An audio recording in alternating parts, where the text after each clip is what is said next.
அது காங்கிரஸ் சார்பா பதவி எடுத்த அவரு மேலூர்ல ஜெயிச்சாருங்கள விஸ்வநாதன். அவரு ஹையர் எஜுகேஷன் மினிஸ்டரா இருக்காரு. அதே போல ஸ்கூல் எஜுகேஷனா ராஜ்மோகன் இருந்திருக்காரு. இவர் பாருங்க, இவருக்கு ஆதி திராவிட நலத்துறை, பழங்குடி நலத்துறை தான் முன்னால இது வரைக்கும் அந்த மினிஸ்ட்ரிக்கு பேர் இருந்தது. அதை கூட எவ்வளவு சைலண்டா விஜய் அரசு மாத்தி இருக்கு பாருங்க. அதாவது அத சமூக நீதிக்கான அரசு, அதாவது துறை, சோசியல் ஜஸ்டிஸ் டிபார்ட்மெண்ட் மாத்தி இருக்காங்க.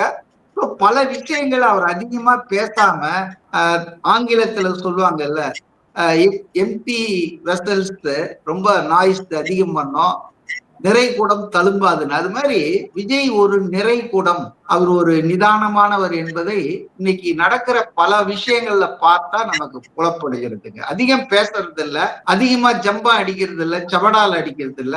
ஆனால் ஆணித்தரமான விஷயங்களை, அதுவும் மதச்சார்பின்மை, சமூக நீதி, இதுல எவ்வளவு உறுதியா இருக்கிறாருன்றத அவருடைய 10-11 நாள் அரசே அதுக்கு ஒரு நிரூபணமா இருக்கு. Periyar Maniammai Institute of Science and Technology, Tanjavur. B.Tech Biotechnology with specialization in computer science and biology.